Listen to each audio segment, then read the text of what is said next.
We are therefore not faced with two separate crises, one environmental and one social, but rather one complex crisis, which is both social and environmental.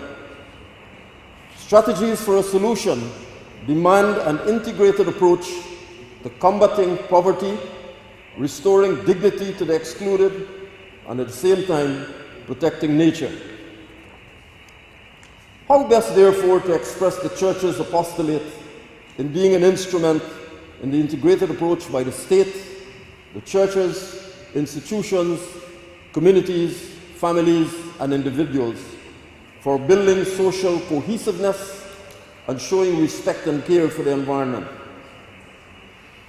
We have seen the evolution of the Church in the post-independence period and in countries with authoritarian regimes as an instrument for effecting social change, and in many cases, church leaders were in the forefront of advocacy and struggle. Some names that come to mind in Guyana are Reverend Father Michael Campbell Johnston, Father Harold Wong, Father Andrew Morrison, Father Bernard Dark, and Father Malcolm Rodriguez, who's here with us. In other parts of our region, others such as Archbishop Oscar Romero in El Salvador in 1980 gave their lives in defense of justice and freedom. The Church, in the guidance provided by His Holiness, must be an example of providing functionally relevant leadership, demonstrating vision and commitment, and being a champion of advocacy in ensuring anthropocentrism does not drive our society along an environmentally destructive path and cause the social fabric of our society to be rent asunder, pursuing quixotic pipe dreams. What unites our diverse and fractured society? A desire to live in peace with each other and an environment that is conducive to healthy living and where we can realize our true potential. The encyclical entreats us to look introspectively and resolve the inherent contradictions before we profess to be agents of change. I like the word metanoia. During St. Francis of Assisi's own metamorphosis from being the profligate son of a wealthy clothes merchant into a mystic, repentant, meditative founder of the Franciscans, he had a vision of God directing him to stabilize his church on earth. A famous fresco in Italy shows St. Francis propping up a church building in danger of tipping over because of the destabilization caused by the church leaders losing their way and lacking the spiritual and moral authority and character to reform the church. We therefore need to build character. Building character refers to the process of instilling within a person positive ethical traits based on principles that can be expressed in many ways. What are some of these principles?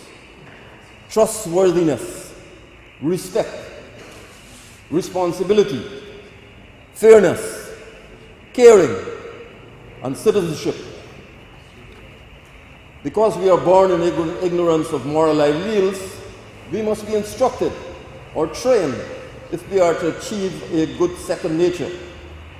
Whether we give into or overcome the negative messages and influence we face often depends on whether our parents, church leaders, teachers, mentors, and friends have exposed us to their own example and morally inspiring ideas. In Guyana, we have professed that we are pursuing a green economic pathway to development and have spoken out about the ravages resulting from irresponsible exploitation of our natural capital. We have pockets of affluence, but communities mired in poverty. More sophisticated leadership is needed and a dawn of a better day for citizens.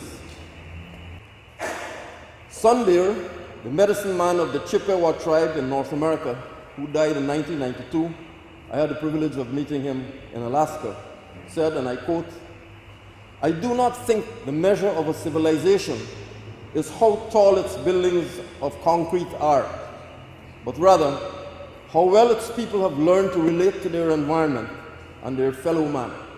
End of quote. Saint Pope Paul II said, and I quote, "God gave the earth to the whole human race for the sustenance of all its members without excluding or favoring anyone. A type of development which did not respect and promote human rights, personal and social, economic and political, including the rights of nations and of peoples, would not be really worthy of man. The natural environment is a collective good, the patrimony of all humanity, and the responsibility of everyone. There is the fact that people no longer seem to believe in a happy future. They no longer have blind trust in a better tomorrow. We do need to slow down and look at reality in a different way, to appropriate the positive and sustainable progress which has been made, but also to recover the values and great goals swept away by our delusions of grandeur." End of quote. It is instructive that His Holiness Pope Francis's encyclical Laudate Si, issued in 2015, 50 years after the Second Vatican Council, should be the instrument that prompts a visit by the Pope's personal friend, His Eminence Cardinal Claudio Humes, to the Amazon countries, to inquire what is being done by the Church through its social apostolate to implement the requirements of Laudate Si. I posit that the Church in its social apostolate should do 4 things. 1, provide exemplary leadership and guidance for citizens to look introspectively at ourselves so as to re-establish core values that shape character and influence our sense of social responsibility.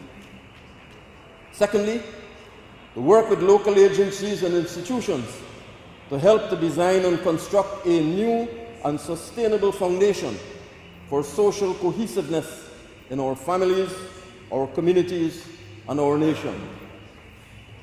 Third, to counsel and educate citizens to recognize, respect, and reflect in their behavior and actions the interconnectedness of social cohesiveness and environmental integrity.